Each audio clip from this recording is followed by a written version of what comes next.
So, if you all know, Amazon New World was pushed until spring 2021.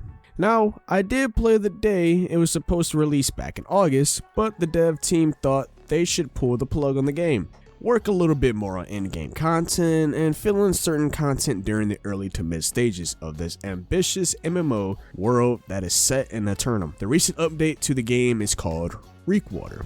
So what's up, Outcast? It's CasdyTV here, and man, I haven't done a MMO news video in quite some time. Actually, it's been some months. I've taken a break on it due to the fact that I covered majority of most information in the middle of the year, and most of the MMOs were not much to talk about. But as we close into the final chapters of this year, a lot more news is starting to pop up across the gaming world of MMOs and RPGs. So, if you want constant content on MMOs, RPGs, and indie games, then my channel is right for you. So definitely hit the subscribe button. And if you enjoyed the video, then hit that like button. And without further ado, let's jump right into the main content. So a handful of players was given early access to the brand new Murky region. So this zone is meant for players who range from levels 58 to level 60. In Reekwater, it's like a haunted swamp full of nasty, high-leveled mobs to keep you busy while you're fishing and enjoying the swampy waters. A brand new feature to the game being added with this update is fishing. Fishing is being added as a trade skill, and as an engineer you can craft fishing poles. So let's go on about a little bit of the certain brand new features coming to this update. The quest line of Reekwater will lead us on a new path to discover the origins of the Azoth-infused waters, the life cycle of the Dryads, and the role of the ancient guardians played in this region of Eternum. We also have a lot more new enemy types as well to battle against. So we get 4 swamp dryads, which they are angry earth creatures who use the power of the bog and Azoth to fight the player. You get an undead pirate brute, which basically imagine the regular brute but as a pirate, and he has a cannon on his back. You get 2 swamp fiends. One of these fiends charges towards the player and explodes, while the other prefers to overwhelm unwary adventurers with a flood of melee attacks. You get Creeper, a new type of tendril with some new attacks and strong poison damage.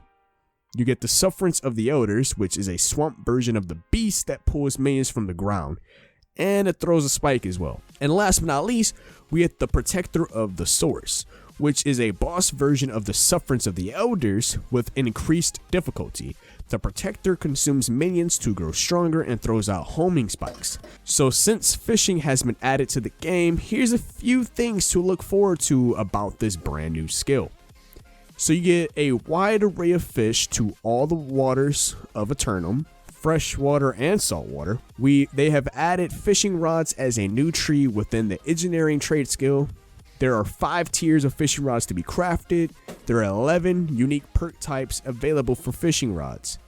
Fishing hotspots to greatly increase the bite speed and rarity of the fish, and your ability to find hotspots increases with your fishing skill. You can gather, cook, and loot to find bait that increases your chance of catching rare fish. So let's discuss a little bit more on how the combat has changed with this new update. So you get your healing and your blocking now generates a threat, and the sword mastery tree has been updated to make 2 abilities generate threat. We can expect this update of the mastery trees a little bit later on. They added a taunt to the shield bash, and then they also added an AoE threat bonus to intimidating rush. So they added a brand new system called the elite enemy system. So they say they want all of our elite and champion enemies to be a little bit more challenging and offer a unique gameplay twist. So it's not just your normal average type of enemies that you run across. These are gonna pretty much change up your own way of how you play your character. So the elite system allows us to assign 1 to 3 different traits to enemies that varies the game. These can be specifically assigned or random.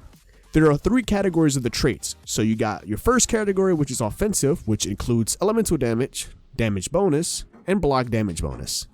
You get the defensive trait, which includes increased health, increased armor, and increased elemental resistance. You get your third trait, which is utility, which includes explodes on death and frost aura.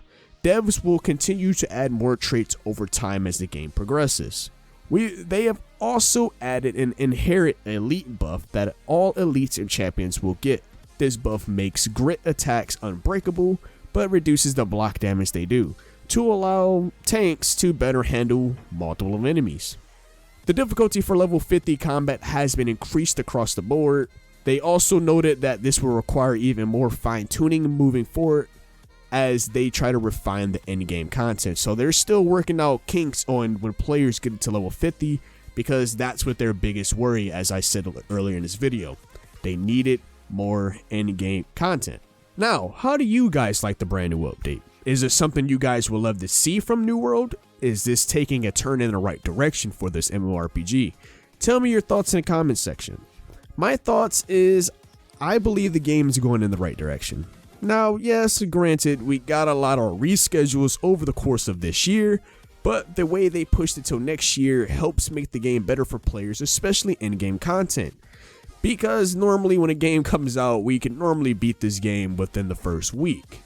Especially with MMOs, players play it for 8, 10, 12 hours off the day. You need something to keep players still wanting to continue playing until more updates and more expansions arrives. So New World is taking a kind of sort of page out of the AAA title like Cyberpunk 2077. The devs need to focus heavily on the endgame content and have a good, at least early to mid-stage bits of the game as we slide into the endgame. I can't wait to see how the game continues to progress until next year. And if you guys enjoyed the video, please hit the like button. If you want more content on MMOs, RPGs, and indie games, then subscribe to the channel. And as always, until next time, my outcasts, it's been your boy, KSDTV, signing out. Peace. I don't wanna break down, I've been losing faith now. I've been in my mind, getting used to the pain now. No one else to blame.